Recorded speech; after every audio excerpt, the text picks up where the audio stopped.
नमस्कार साथियों, स्वागत है आपका अपने YouTube चैनल भाषा निकेतन में। साथियों, हम बात करेंगे आज हिंदी साहित्य के संपूर्ण इतिहास में आदिकाल।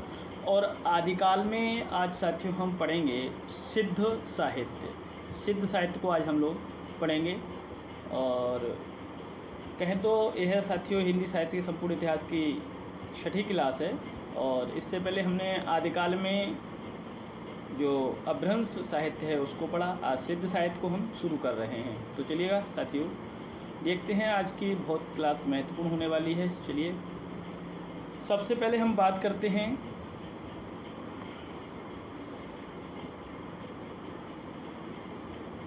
जो सिद्ध साहित्य की बात करते हैं। उसमें महत्वपूर्ण बात है कि बौद्ध धर्म से निकली जो वज्रयान शाखा कि तांत्रिक योगियों को सिद्ध कहा जाता है। सिद्ध किसको कहा गया? सिद्ध साहित्य में हम बात करें सिद्ध किसको कहा गया है, तो बौद्ध धर्म से निकली, बौद्ध धर्म से निकली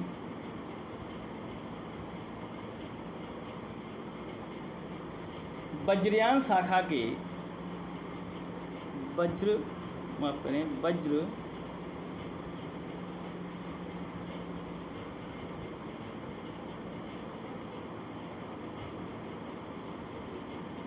वज्रयान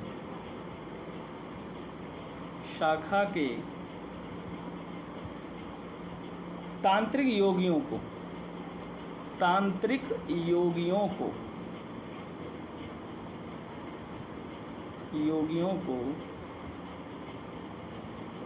सिद्ध कहा गया।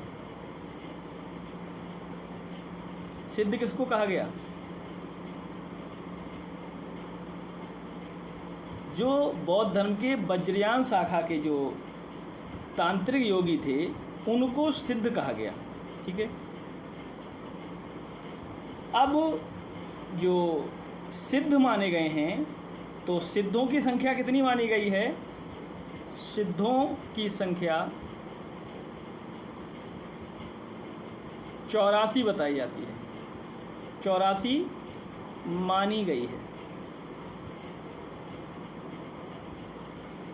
अब देखिए 84 सिद्ध हैं, तो हम लोग क्रम से उनको यहाँ आज पढ़ेंगे 84 सिद्धों को। सबसे पहले हम नाम लेंगे लुहीपा। दूसरा लीलापा। तीसरा बीरूपा। चौथा डोम्भीपा।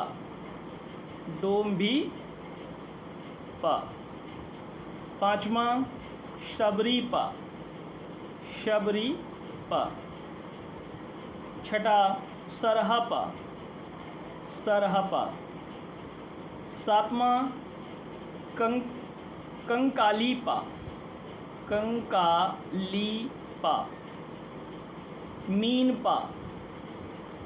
मीनपा। और नमा है गोरक्षपा।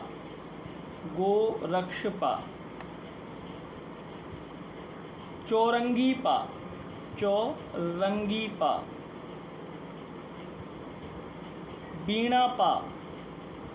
वीणापा। शांतिपा।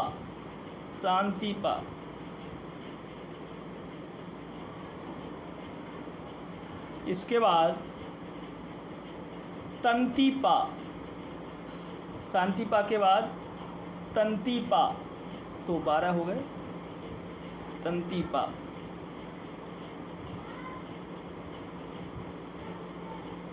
और तंतीपा के बाद चमरीपा।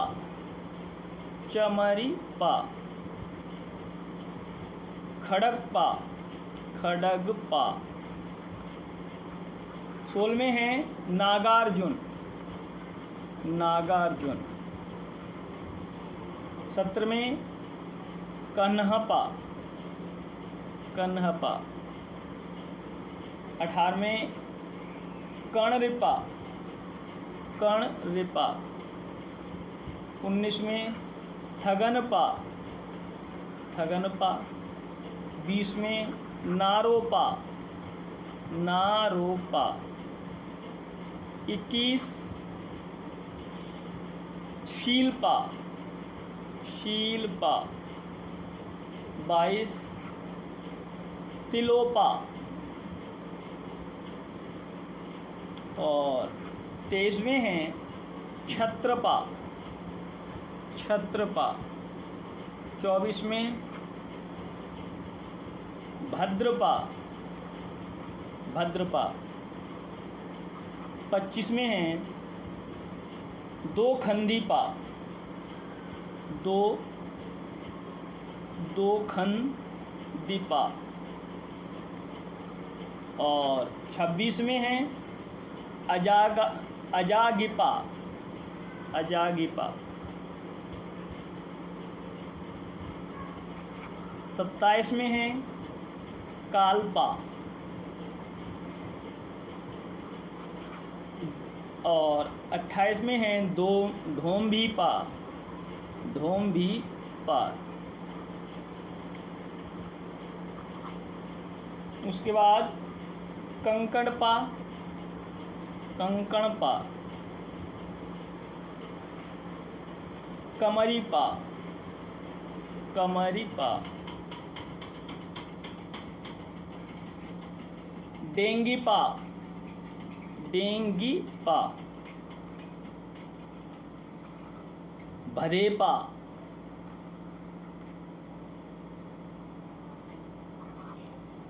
और तंधेपा।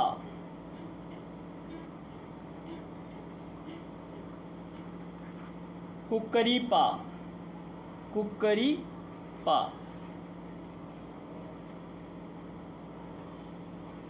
कुक्करीपा। कुचपा, कुचपा।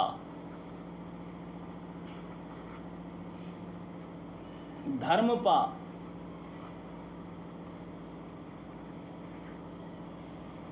महीपा।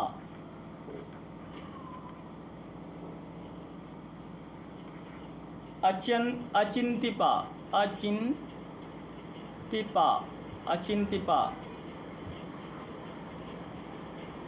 भल्लहपा, भल्लहपा।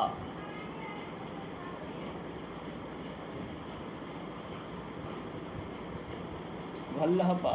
नलिनपा, नलिनपा। और भूसुकपा, भूसुकपा।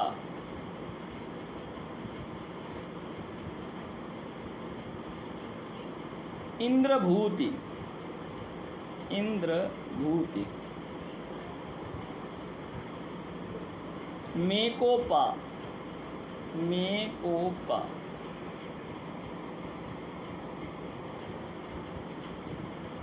अगले हैं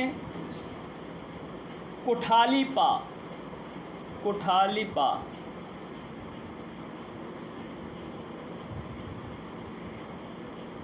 कमरीपा,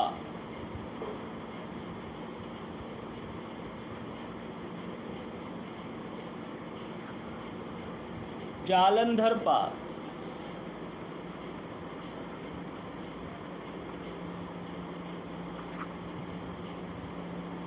और राहुलपा।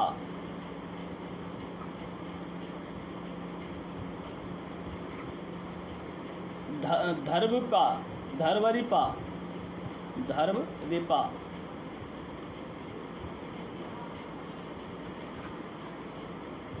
धोकरीपा, धोकरीपा।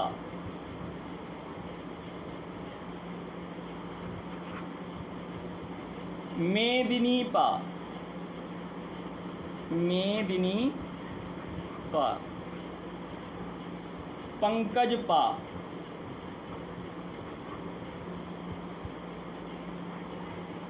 पंकजपा। घंटापा,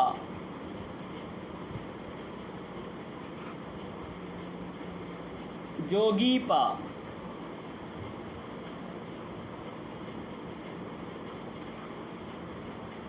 चेलुकपा,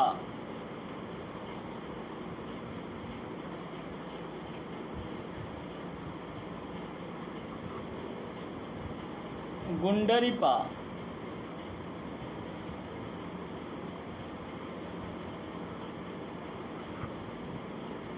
निर्गुणपा,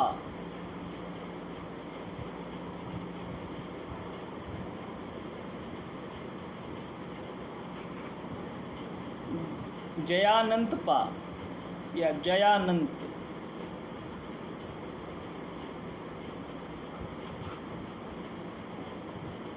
चरपटीपा, चरपटीपा,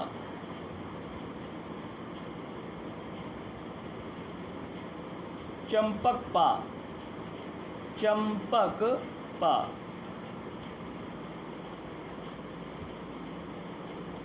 विखनपा, विखनपा, वलिपा, कुमारीपा, कुमारीपा,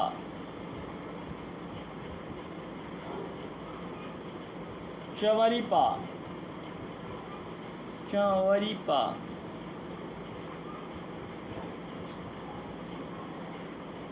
मणिभद्रपा,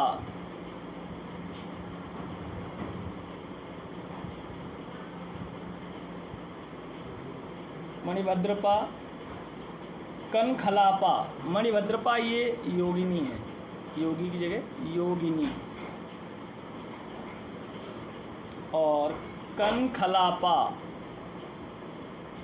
कनखलापा योगिनी है।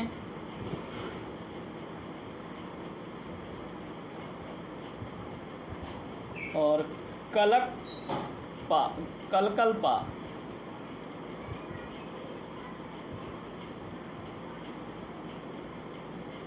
कंतालीपा, कंतालीपा,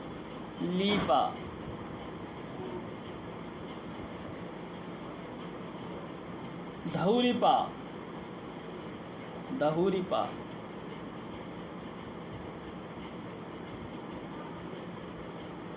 और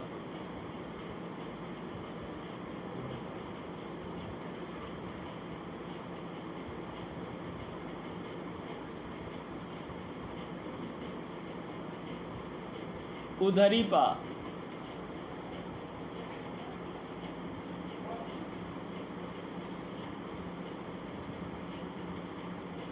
कपालपा,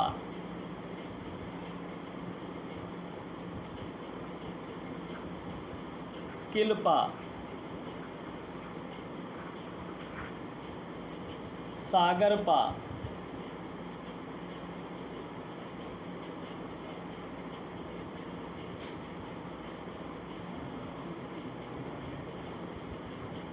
सागरपा,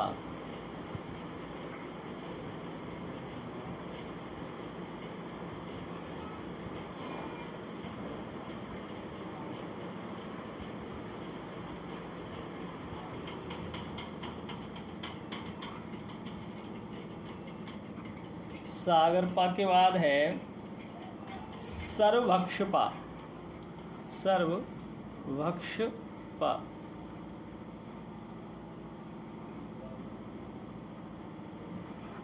इसमें कुछ तो जो हैं कहें तो अलग अलग नाम से लिख गए हैं, लेकिन एक ही हैं, तो कुछ ऐसे भी हो गए हैं इसमें। नागबोधिपा, नागबोधिपा, ठीक है। तो इसमें कुछ ऐसे भी हैं जो अलग अलग नाम से भी हैं, कई बार लिख गए हैं, ठीक है। और इसमें दो योगिनियाँ भी हैं, एक लक्ष्मी करा, लक्ष्मी करा, और मेखलापा, मेखलापा। इसमें ये ज़्यादा संख्या हो रही है, इसका मतलब इसमें एक कोई 2 बार लिख गया या 3 बार, तो ऐसे है मेखलापा। तो ये दो योगिनियाँ पहले और ये योगिनी है, ये भी और ये भी योगिनी है। तो ये रहे कहें तो 84 सिद्ध। ठीक है, अब हम सिद्धों पर महत्वपूर्ण बातें करते हैं आगे बिंदुओं से। तो 84 सिद्धों में 4 योगिनियाँ हैं।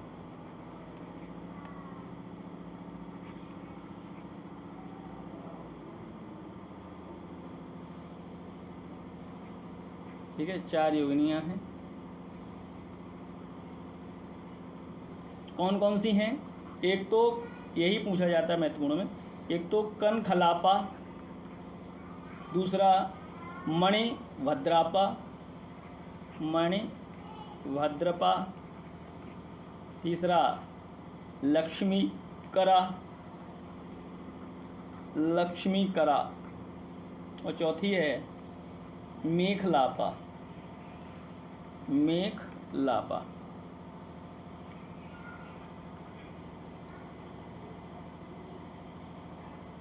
और देखिए महत्वपूर्ण बिंदु है कि नागार्जुन, नागार्जुन,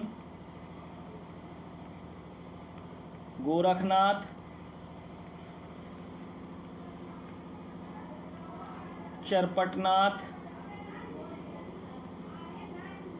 और जलंधर नाथ, और जलंधर नाथ। आगे देखेंगे जलंधर नाथ। ये चारों कविनाथ और सिद्ध दोनों में गिने जाते हैं। कविनाथ और सिद्ध, ये चारों कवि नाथ और सिद्ध दोनों में गिने जाते हैं। ठीक है, देखते हैं अगला बिंदु है, सिद्धों ने महासुखवाद का प्रवर्तन किया है। सिद्धों ने महासुखवाद का प्रवर्तन किया है।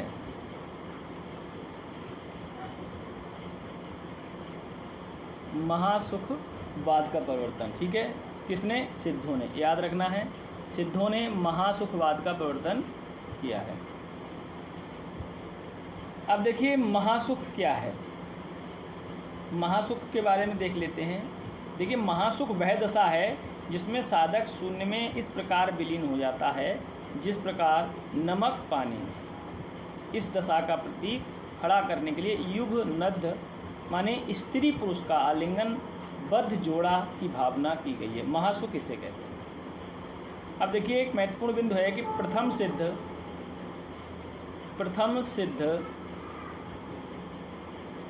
सरहपा प्रथम सिद्ध माने जाते हैं। सरहपा सहज जीवन पर बहुत बल देते थे। सहज जीवन पर बहुत बल देते थे।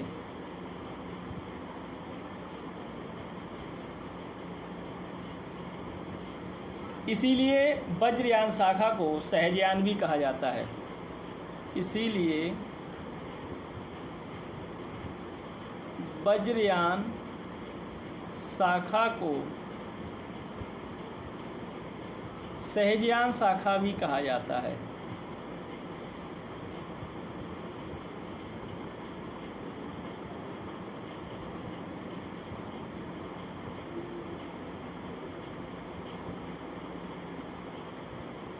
ठीक है,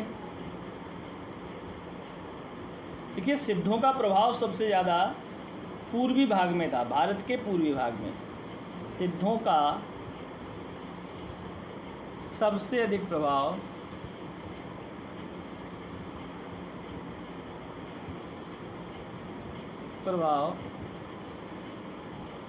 भारत के पूर्वी भाग में था।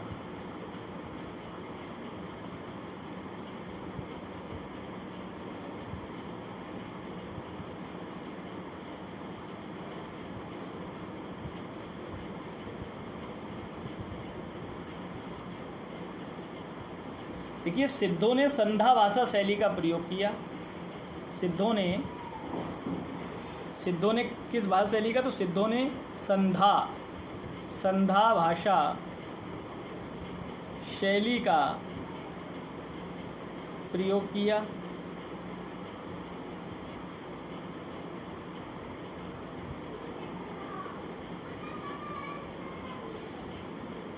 ठीक है। अब इस संधा भाषा को नाम किस किस ने दिया? देखिए, सिद्धों की भाषा को संधा भाषा नाम मुनिदत्त एवं अद्वय वज्र ने दिया है। किसने दिया है? मुनिदत्त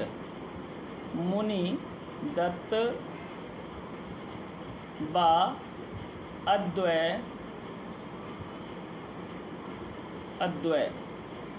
अद्वय वज्र ने। नाम किसने दिया है? संधा। सिद्धों की भाषा को संधा नाम दिया है मुनिदत्त और अद्वय वज्र ने। ठीक है। और जो सिद्ध हैं, सिद्ध तांत्रिक अपने नाम के पीछे पा शब्द जोड़ते थे। ठीक है। जो सिद्ध हुए वो तांत्रिक अपने नाम के पीछे क्या जोड़ते थे? पा। सिद्ध तांत्रिक अपने नाम के पीछे पा आदर सूचक शब्द जोड़ते थे।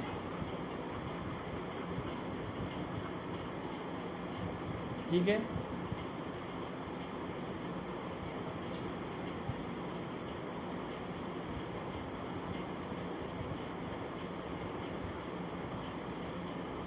आदर सूचक शब्द है पा। और अगला बिंदु है कि सिद्धों का दोहा और चर्यापद संत साहित्य में साखी और शबद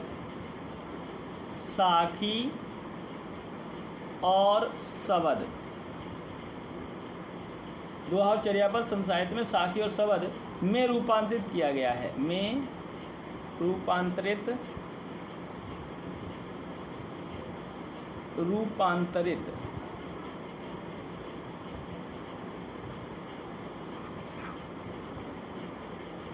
रूपांतरित किया गया है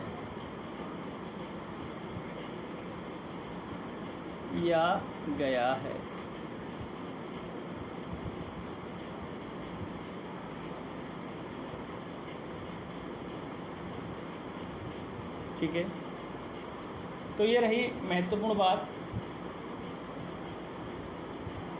कहें तो सिद्ध साहित्य पर। और सिद्ध साहित्य में जो सबसे महत्वपूर्ण सिद्ध हैं उनका नाम है सरहपाद।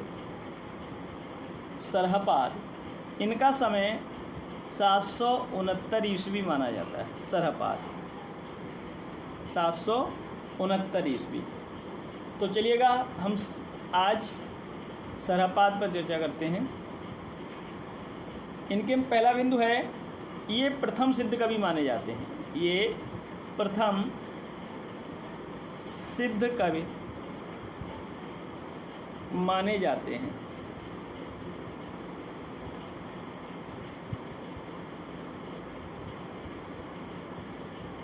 दूसरा बिंदु है, इन्हें डॉक्टर नगेंद्रपाल राहुल सांकृत्यायन ने हिंदी का प्रथम कवि किसने माना है? नगेंद्र व राहुल सांकृत्यायन।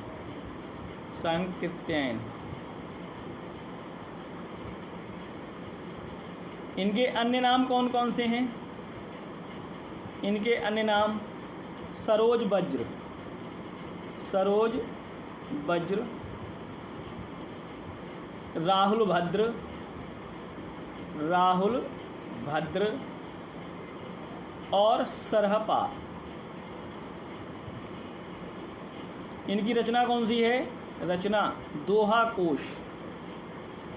दोहा कोश, ठीक है। इसमें किस किस के दोहे संकलित हैं?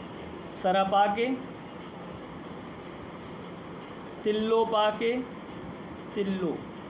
तिल्लोपा के, कन्हपा के, इनके दोहे संकलित हैं, ठीक है। तीनों के दोहे संकलित हैं। और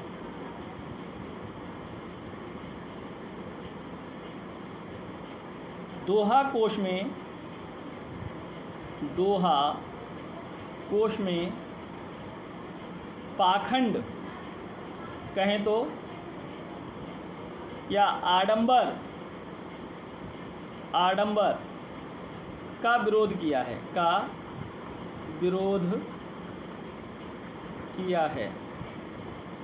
विरोध किया है।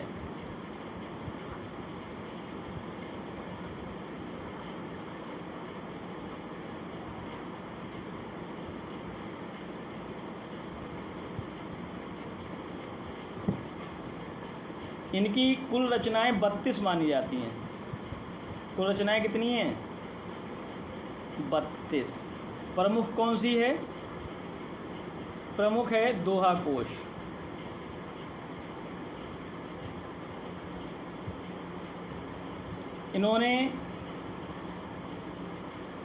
इन्होंने सर्वप्रथम हिंदी में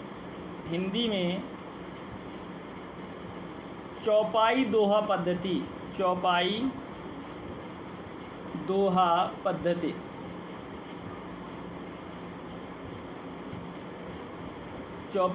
पद्धति जिसको हम कड़वक शैली कहते हैं, कड़वक शैली का प्रयोग सर्वप्रथम किया।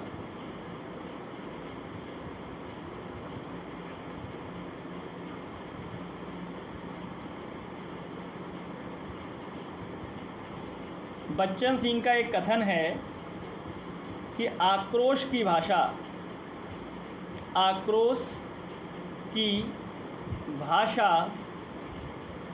का पहला प्रयोग सरहपा में दिखाई देता है। ये किसने कहा है? बच्चन सिंह। और अगला कथन है, इन्हें बांग्ला भाषा का प्रथम कवि माना जाता है। ये किसने कहा है? Doctor V Bhattacharya.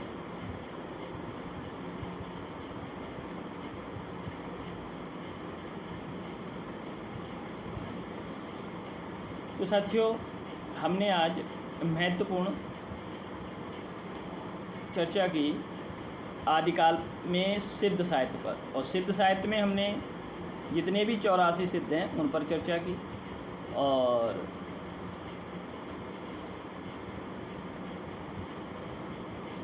ये सभी सिद्ध हैं, 84 सिद्ध, उन पर हमने चर्चा की।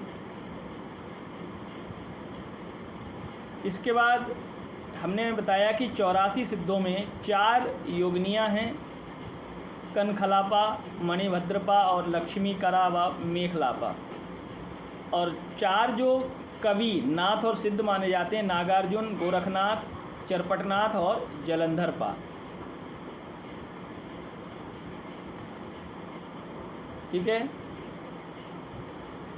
ये चारों कवि कैसे हैं? सिद्ध और नाथ हैं। सिद्धों ने महासुखवाद का प्रवर्तन किया है। प्रथम सिद्ध सरहपा सहज जीवन को मानते थे, इसलिए वज्रयान शाखा को सहजयान भी कहा जाता है। और सिद्धों का सबसे अधिक जो प्रभाव माना जाता है वो भारत के पूर्वी भाग में। सिद्धों ने संधा शैली या संधा भाषा शैली का प्रयोग किया और संधा जो नाम दिया वो मुनिदत्त और अद्वैय वज्र ने दिया है। सिद्ध तांत्रिक अपने नाम के पीछे पा लगाया करते थे, जो सम्मान सूचक है। सिद्धों का दोहा और चर्या पद संत साहित्य में साखी और शबद में रूपांतरित किया गया। और सिद्धों में सर्वप्रथम कहें तो या सबसे सिद्ध हैं जो हैं वो हैं सरहपाद, जिनका समय है 769 ईस्वी। ये प्रथम सिद्ध कवि माने जाते हैं और ये प्रथम कवि सिद्ध हैं। ये किसने कहा है? नगेंद्र और राहुल सांकृत्यायन ने। इनके अन्य नाम सरोज वज्र, राहुल भद्र, सरहपा। दोहा कोश इनकी रचना है जिसमें सरहपा, तिल्लोपा और कन्हापा के दोहे संकलित हैं। दोहा कोश में पाखंड आडंबर का विरोध किया गया है। इनकी 32 रचनाएं जिसमें प्रमुख दोहा कोशी है और इन्होंने चौपाई दोहा पद्धति से कण्वक शैली कहते हैं इसका प्रयोग सबसे पहले किया। दो हमने कथन बताए आपको।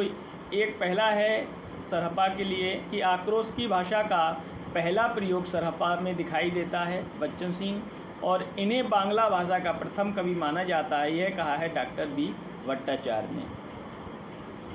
तो साथियों, आज हमने सिद्ध साहित्य पर चर्चा की और सिद्ध साहित्य में हमने आपको बताया जो सरहपा महत्वपूर्ण है। इसके बाद हम चर्चा करेंगे सवरपा। जो भी महत्वपूर्ण सिद्ध हुए हैं उन सब पर हम चर्चा करेंगे। इसके बाद लुहिपा, डोम्बिपा, कुक्कुरीपा इत्यादि जो भी सिद्ध हैं इन सब पर बारी बारी से चर्चा करेंगे। तो साथ बनाए रखिएगा। इसके बाद हम सिद्ध साहित्य के बाद जैन साहित्य पढ़ेंगे। जैन साहित्य पर भी हम प्रकाश डालेंगे। तो यह क्लास हमारी बहुत अनवरत चलने वाली है, लंबी दूरी तक चलने वाली है, शून्य से शिखर तक पहुंचने वाले हैं। इस सीरीज के अंदर हम देखेंगे कि जितना भी साहित्य है हमारा हिंदी का वो सब हम पढ़ेंगे। तो फिर मिलते हैं अगले वीडियो में अगले